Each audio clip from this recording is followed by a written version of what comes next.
Dana White just gave us some crazy fights to be thankful for on Thanksgiving going into the Paramount Plus deal in 2026. I just made a video a couple days ago talking about how Dana White was fumbling the first Paramount card by not putting a big star on it. The rumor was Amanda Nunes and Kayla Harrison as the main event. And there was some rumors floating around that Pereira versus Olberg may get bumped up from a later pay-per-view to be the main event of that. But as it turns out, we have an interim title fight between Gaethje and Paddy Pimblett. Okay, so we're going to get into that and the other fights on this stacked card, as well as UFC 325, which is the week after. We're getting back-to-back numbered cards to start the Paramount Plus deal. My name is Wyatt. Welcome to Fight Society. All right, guys, before we get into it, do me a favor, like and subscribe down below. First off, why are we having an interim title fight? Well, right here, Ilia Topuria says just this morning, which he wanted to beat the UFC announcement and also give a reason for it, but he says, I won't be fighting in the first quarter of next year. I'm going through a difficult moment in my personal life. I want to focus on my children and resolve this situation as soon as possible.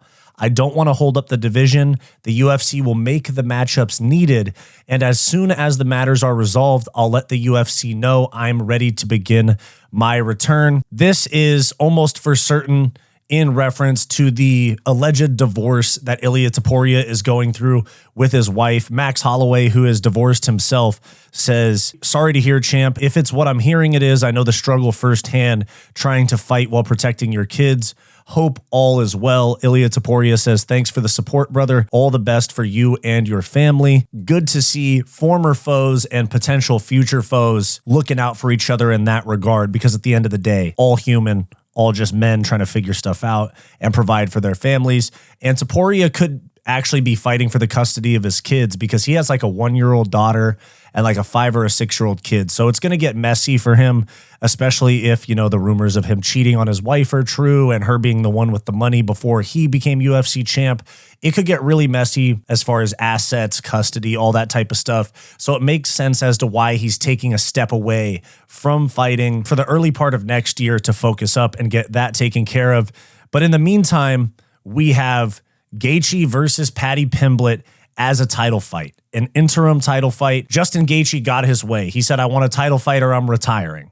And he bitched and moaned his way into an interim title shot against Paddy Pimblett, who may be getting the most undeserved title fight in UFC history because his wins are Michael Chandler, Bobby Green, and Tony Ferguson. And then before that, losing to Jared Gordon. So Paddy Pimblett, don't get me wrong, I like Paddy. He's super popular. He's a really fun guy to have in such a stacked weight division as well. So I like this fight, but don't get this mistaken. This is the most undeserved title shot of all time in Paddy Pimblett. So we have Justin Gaethje versus Paddy Pimblett headlining the card. Then we have the co-main event of Kayla Harrison defending her 135-pound strap against Amanda Nunes, returning from retirement. Massive fight right there. We also have the return of former champion Sean O'Malley going up against Song Yadong.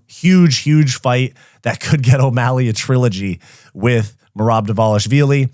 We also have Waldo, Cortez, Acosta, and Derek Lewis. Fucking massive fight as well. Good main card fight. And we also have a banger in the return of Arnold Allen against the Fighting Nerds star Gene Silva, coming off of his loss to Diego Lopez. And the very next week at UFC 325, we actually have Volkanovski versus Diego Lopez rematch, which, as many people have heard, and I've talked about it a few times, this is going to be Volk's retirement fight. And this is the main event as well. So that means that Alex Pereira is not going to be on this card. He's not going to be on 324.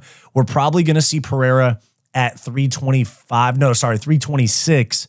And if not, then Pereira's moving up to heavyweight at the White House. So let's go through these fights and let you know my thoughts on this. We got Gaethje and Pimblett. Massive fight. The winner of this fight, of course, is going against Topuria. Arman Tsarukyan is getting left out of the title shot picture for now. And you also have Max Holloway versus Charles Oliveira. That's going to happen in the early part of next year for the BMF belt. The winner of that fight could get a title shot as well. So Arman Tsarukyan is like 3-4 guys down the line in terms of a title shot.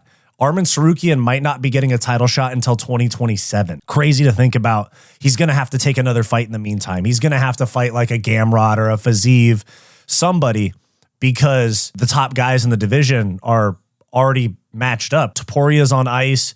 Gaethje and Pimblett booked. Holloway and Charles Oliveira is going to happen. Realistically, they're probably going to do an Arman Tsarukyan versus like a Benoit Saint-Denis.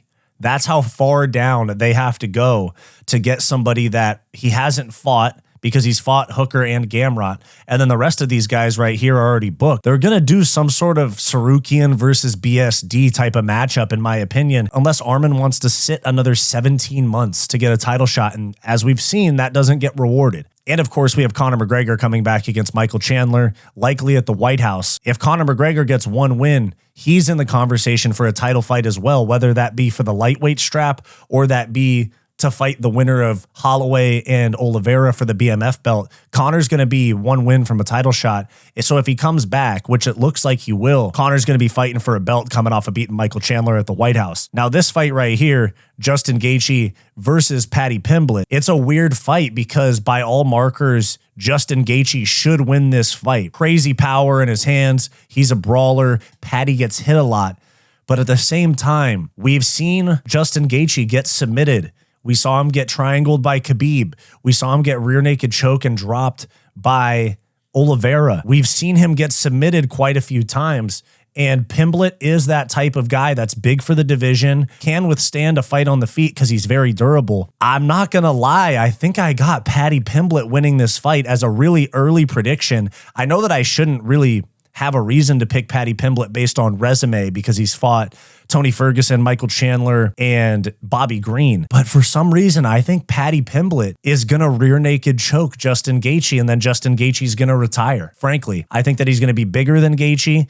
I think he's going to be able to get Gaethje down. Gaethje doesn't have great jiu-jitsu. Honestly, not great grappling at all. People talk about his high-level wrestling. We never see it get used. I think Paddy Pimblett is going to survive a very brawling type of first round from Justin Gaethje, who's going to try to get him out of there early. Paddy's going to shoot a double, sneak around to the back, and I think maybe even like a standing rear naked choke up against the fence after Paddy gets around to the back. I think Paddy's going to be the interim lightweight champion after UFC 324. Wow, this is a crazy fight. It's crazy that I'm even talking about this right now. I thought we were going to see a different matchup like Tsarukyan and Gaethje for an interim belt or for a vacant belt. I thought they were going to strip Ilia Topuria today. And then we're going to get Ilia versus Paddy Pimblett, hopefully somewhere in Europe. It would be in a soccer stadium, hopefully.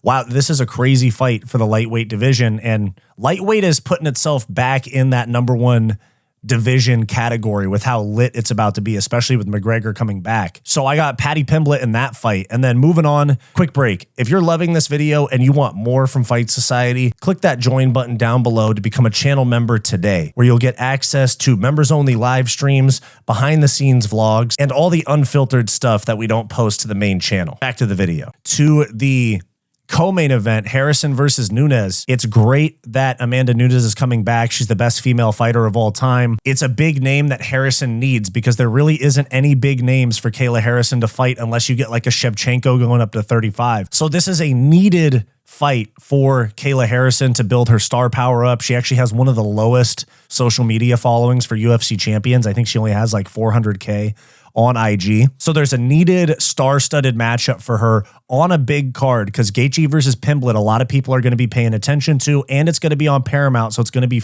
not free, but no pay-per-view charge, like no $80 pay-per-view. And aside from it being needed for her, it's needed for the division because there's nothing for Kayla Harrison. Even though Amanda Nunes has fought at 145, she's really, really big for 135. She smokes those girls at 135. Kayla Harrison competed in judo in the Olympics at 172. She fought in PFL at 155 and 145.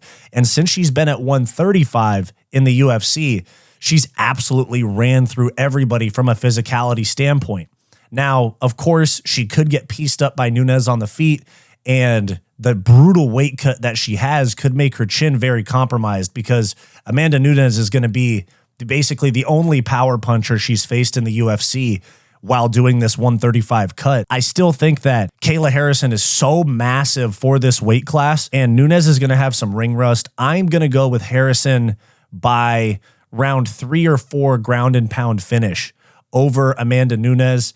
And then massive matchup for Sean O'Malley. A good possible bounce back for him against Song Yadong, who's young and tough, coming off of a win over Cejudo. Song Yadong is very, very good, but he takes a lot of damage. He does get hit a lot. He's going to come in and try to wrestle Sean O'Malley. As much as I want Sean O'Malley to win this fight, because I am a Sean O'Malley fan, I do like Sean O'Malley.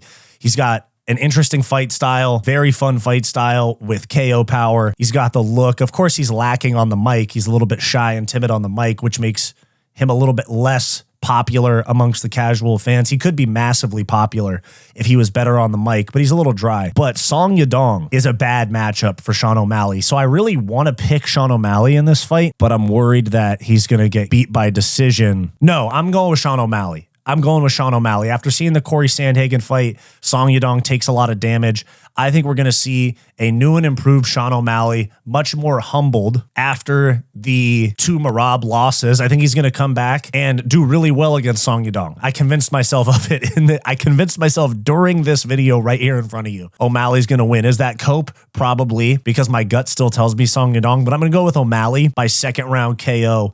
Lands a big shot, puts Song Yadong down, and calls for a third shot at Merab is what he's going to call for. We have a big matchup in the heavyweight division. We have Waldo Cortez Acosta, just nuked Shamil Gaziev last week, and 2 weeks or 3 weeks before that beat Ante Delia after getting poked in the eye, finishes Tom Aspinall's teammate. A lot of irony in that matchup. Going up against a massive star in Derek Lewis, or a massive star for the heavyweight division. I'm going to go with Derek Lewis, because when Derek Lewis gets put up against fat blob heavyweights, he wins.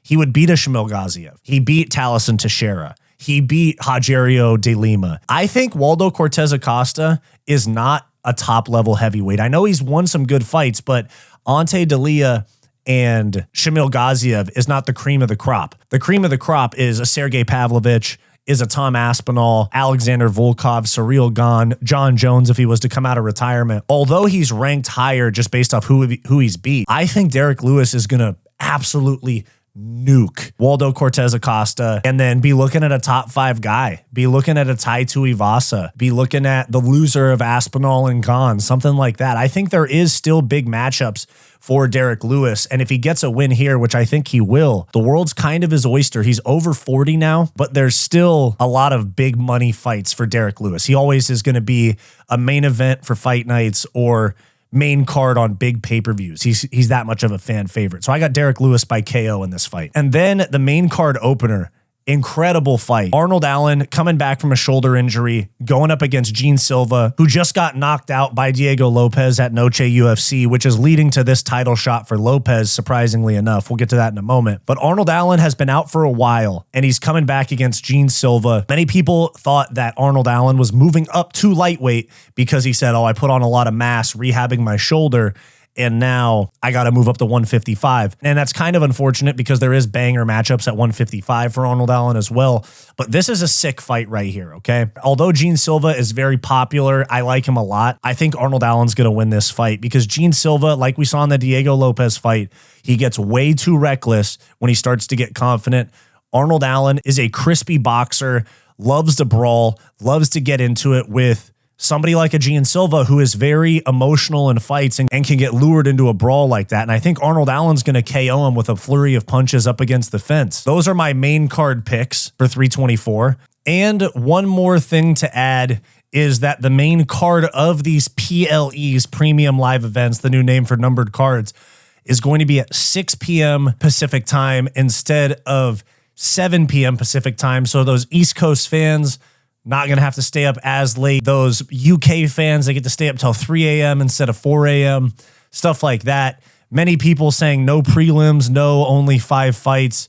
That is not true. They are still doing full cards with the full amount of fights. This is just the main card start time. So 6 p.m. start versus 7, which it has been historically. So some big changes, big fights, no pay-per-view cost anymore, and a different start time, big stuff. And literally just announced while I was recording this video, we have Umar Nurmagomedov going up against Deiveson Figueiredo on that card, likely going to be the headliner for the prelims, wow, this is a massive card. This is a sick card. I was just criticizing it 2 days ago, and now it's a massive card. I'm going to go with Umar Nurmagomedov by dominant decision. I have not seen anything from Deiveson Figueiredo as a bantamweight that would convince me that he can beat Umar. Umar is a top-level guy, gave Merab probably his toughest test as a champion, beat Mario Batista in a dog fight that he did end up semi-dominating in a competitive fashion, but hung in there in some really iffy moments like the knee that he ate and the toe hold that Mario Batista went for. But there's nothing that I've seen from Deiveson Figueiredo that shows me he can beat Umar. And Umar's big for the weight class. Figueiredo's undersized, and I think Umar's a better fighter. I got Umar by dominant 30-27 decision, and then he'll probably get a rematch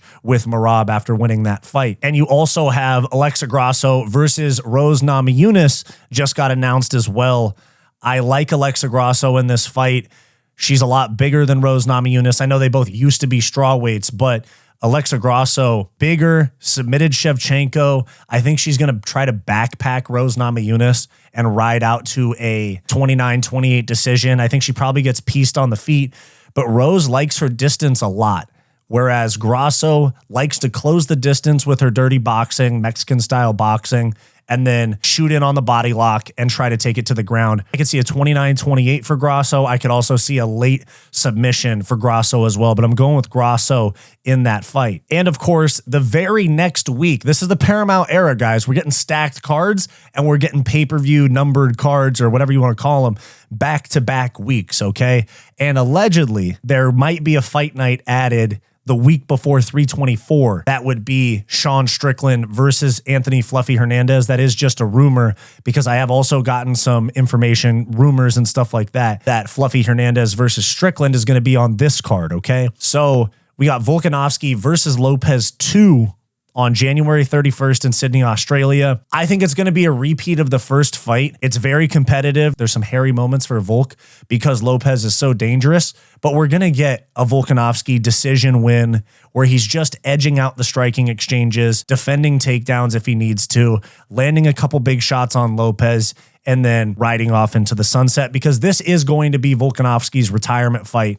Make no mistake about it. Volkanovski will be retiring after this fight, or at least that's what the plan is right now, unless he changes his mind. But everybody behind the scenes has said Volk retirement fight. I'm surprised that it's not against Lerone Murphy or Movsar. I think, you know, for a retirement fight, doing a rematch against a guy he just beat less than a year ago and only has one win since then against Gene Silva, who's not even in the top 10. I think this is a crazy undeserved title shot for Lopez, and they should have given it to Murphy or Movsar. Hey, it is what it is. It's going to be a fun fight. They very clearly want to make Diego Lopez a star and keep hammering on that Mexican market that they've been hammering for the last 2 or 3 years with Noche UFC. And of course, Brandon Moreno could be getting a title shot again soon. He's fighting on 323. They're going to set up some sort of big event late in the year in Mexico, probably Noche UFC in Guadalajara that was supposed to happen this year but got moved to San Antonio and changed to a fight night. I could see Lopez getting a third title fight there. That's how bad they want him to be champion, especially if he beats Volk, then he already would be the champion. But if he loses, they could give him a third shot just because he trains in Mexico and they want to, you know, exploit that market. So there we have the start of the Paramount era. I thought we were going to get disappointed, and we're getting spoiled with Gaethje Pimblett, Harrison Nunes, O'Malley Song Yadong, Cortez Acosta versus Lewis, Arnold Allen, Gene Silva, Umar versus Figueiredo, and Volkanovski versus Lopez 2 the very next week. So, and Alexa Grasso versus Namajunas as well. Massive card. Massive cards. And this is the new era, guys. We're getting spoiled. $1.1 billion a year. They are going to come through with some sick shit. And what's crazy is thinking about the lightweight division, McGregor beating Chandler at the White House is going to lead to a Conor title shot. So we could see Conor versus Gaethje, Conor versus Max or Charles for the BMF, Conor versus Pimblett, Conor versus Topuria. We are so fucking back for 2026. It's a good Thanksgiving announcement. Good fights to be thankful for. So happy Thanksgiving, guys. Let me know your thoughts down below. Which fight are you most excited for? And let me know your picks down below. Do you want more from Fight Society? Like and subscribe below this video and click the join button to become a channel member today to get access to behind the scenes vlogs and members only live streams.